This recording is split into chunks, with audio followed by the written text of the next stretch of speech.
નમસ્કાર દર્શક મિત્રો, બ્રેકિંગ ન્યૂઝમાં આપનું હાર્દિક સ્વાગત છે। આપ જોઈ રહ્યા છો ગુજરાત ન્યૂઝ 24। પાટણમાં ગૌ પ્રેમીઓ દ્વારા ગૌવંશની રક્ષા અને ગૌ હત્યાને અટકાવવાની સાથે ગૌ માતાને રાષ્ટ્રમાતા જાહેર કરવાની માંગ સાથે રેલી યોજાઈ। જિલ્લા કલેક્ટરને ગૌપત્ર સુપ્રત કરી ઉગ્ર રજૂઆત કરવામાં આવી।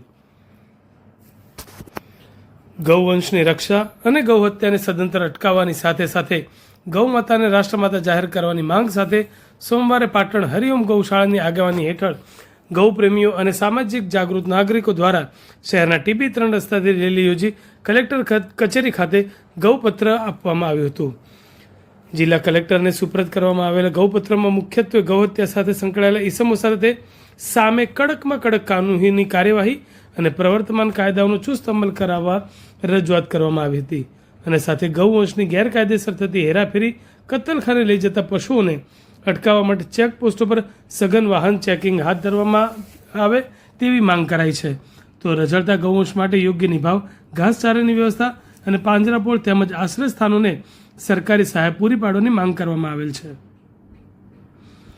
આ ગૌપત્રના માધ્યમથી પાટણના ગૌ પ્રેમીઓએ સરકાર અને વહીવટીતંત્ર સમક્ષ ગૌવંશની સુરક્ષા સુનિશ્ચિત કરવા માટે ઉગ્ર રજૂઆત કરી હતી।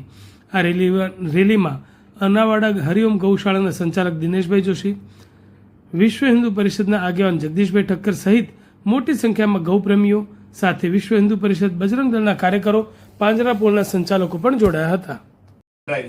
આમાં સાહેબ દરેક પેજની સિગ્નેચરોનો પેજ કાગળનો બગાડ ન થાય એ માટે સિગ્નેચરની પીડીએફઓ કરીને પેનડ્રાઈવની અંદર પરિપૂર્ણ ભરી અને આપ શ્રીને સમક્ષ અહીંયા આપીએ। આપ શ્રી સાહેબ શ્રી સુધી પહોંચાડશો અને સાહેબને રિક્વેસ્ટ કરશો, વિનંતી કરશો। અમારા દ્વારા ગૌ ભક્તોને સન્માન સંપૂર્ણ ભારત દેશની અંદર ચાલી રહ્યું છે।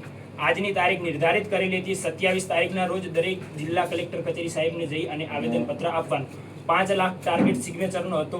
પાટણની અંદર આપણને સાહેબ 2,41,000 મળેલો છે। બાકી દરેક જિલ્લાઓની અંદર 5-7 લાખ ટાર્ગેટ સિગ્નેચરનો છે। આપ શ્રીને અમે આપીએ છીએ। આપ શ્રી અમારો પાટણ જિલ્લાના ગૌ ભક્તો અને સંતો વતી જ્યાં જ્યાં સાહેબ પહોંચાડવાનું ત્યાં પહોંચાડશે। ઉપર પ્રતિબંધ લાગે। શ્રી ગૌ માતા કી જય। આને આવેદન પત્ર ન કહેતા સંતોએ આને એક પ્રાર્થના પત્ર છે અને સરકારશ્રી પાસે પણ અમને લાગણી છે કે સરકારશ્રી પણ આમાં કંઈક વિચારે એના વિશે ગાય માતા, કારણ કે ગાય એ સમગ્ર માનવ જગતનું કલ્યાણ કરનાર